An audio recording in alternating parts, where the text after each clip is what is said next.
దేవుని స్తోత్రం. ప్రభునందు ప్రియ సహోదరి సహోదరులకు ప్రతి ఒక్కరికి నా శుభాభివందనాలు తెలియపరుస్తున్నాను.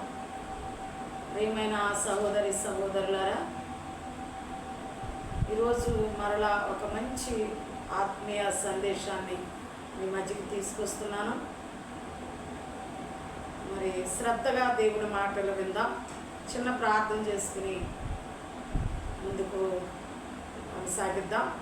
పరలోకమందున్న మా కన్న తండ్రి, గొప్ప దేవ, నీ ఘనమైన నామానికి స్తుతులు, స్తోత్రాలు, స్తోత్రాలు, వేవేల స్తోత్రాలు, వందనాలు చెల్లిస్తున్నాం ప్రభువా. స్తోత్రాలు. మాట్లాడేది మీరు తప్ప మేము కాదయ్యా. మీ లేఖనాల ద్వారా మీరే మాట్లాడండి అయ్యా. మీకే వందనాలు, స్తుతులు, స్తోత్రాలు. ప్రతి ఒక్కరు ప్రభా ఈ వాక్యాన్ని ప్రభా వినగలిగిన చెవి, గ్రహించగలిగిన హృదయాన్ని దాయిచ్చేయండి. మా ప్రియ శ్రోతలందరికీ ప్రభా ఈ వాక్యము ప్రభా అర్థం అవటానికి సహాయం ఇచ్చేయమని యేసు నామమున అడిగి వేడుకొనుచున్నాం తండ్రి, ఆమేన్. ప్రియమైన సహోదరి సహోదరులారా, ఈరోజు ఒక మంచి ఆత్మానుసారమైన సందేశం మీ మధ్యకి తీసుకొస్తున్నా. అది బాధలో నుండి విడుదల. బాధలో నుండి విడుదల. మన అంశము బాధలో నుండి విడుదల. అయితే మనిషి కన్నాక ప్రతి ఒక్కరికి ఏదో ఒక బాధ ఉంటుంది. బాధ లేని వాళ్ళు లేరండి. ప్రతి మనిషికి బాధలు ఉంటాయి. ఆ బాధలో నుంచి ఎట్లా మనము బయటకు వస్తాము? బాధలు రాకుండా ఉండవు. ఏబు అంటున్నారు, ఏబు గ్రంథం 5వ అధ్యాయం 6వ వచనంలో ఏబు గారు అంటున్నారు, నిప్పు రవ్వలు ఎగురు వచ్చినట్టుగా భూమి మీద బాధలు ఎప్పటి నుంచో ఉన్నాయంట. బాధలు అనేది భూమి మీద ఉన్నాయంట. నిప్పు రవ్వలు ఎగురు వచ్చినట్లుగా మనము బాధల కోసం భూమి మీదకి ఎగురు వచ్చామన్న ఏబు తన అనుభవంతో చెప్తున్నాడు.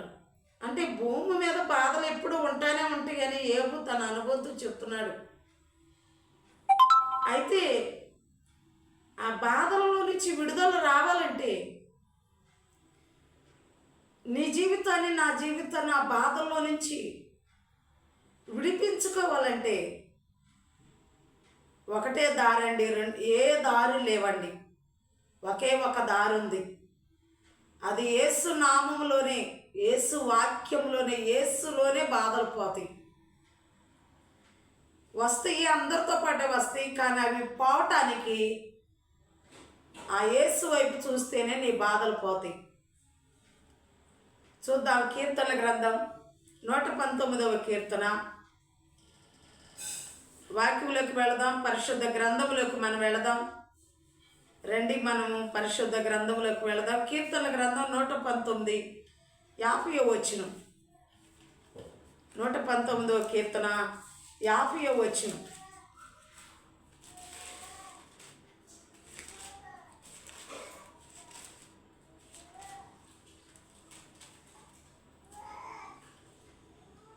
నీ వాక్యమే నన్ను బ్రతికించున్నది, నా బాధలో ఇదే నాకు నెమ్మది కలిగించుచున్నది.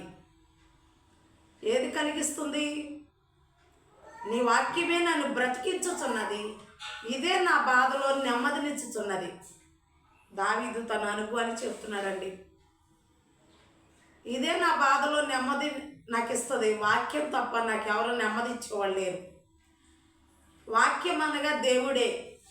ఆది యందు వాక్యం ఉండెను, వాక్యమే దేవుడై ఉండెను, ఆ వాక్యమే కృపా సత్య సంపన్నుడుగా మన మధ్యలో నివాసం చేస్తున్నాడు. ఆ వాక్యమే దేవుడై ఉన్నాడు.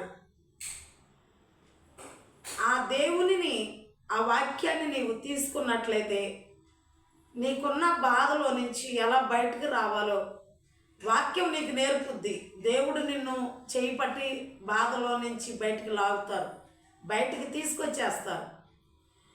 నువ్వు చేయవలసింది ఏంటంటే ఇక దేవుని వాక్యానుసారంగా నువ్వు నడవాలి. దేవుని వాక్యం వినాలి, దేవుని వాక్యానుసారంగా నడవాలి.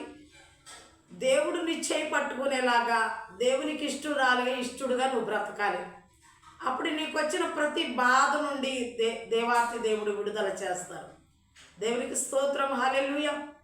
ప్రియమైన సహోదరి సహోదరులారా, బాధలుండి అని మరి వాళ్ళకి చెప్పుకొని వీళ్ళకి చెప్పుకొని అధికంగా ఆలోచించి అకస్మాత్తు మరణాలకు గురయ్యి ఆ బాధ ఉందని, అప్పు బాధ ఉందని, రోగ బాధ ఉందని, మరి రకరకాలైన బాధలు ఉన్నాయని, ఏదో నాకు న్యాయం జరగలేదని అదొక బాధ పెట్టుకుని రకరకాలైన బాధలు పెట్టుకుని అకస్మాత్తు మరణాలకు గురవ్వకుండా, మరి యవనస్తులు ప్రేమించిన వారి ప్రేమ విఫలమైందని అదొక బాధ పెట్టుకుని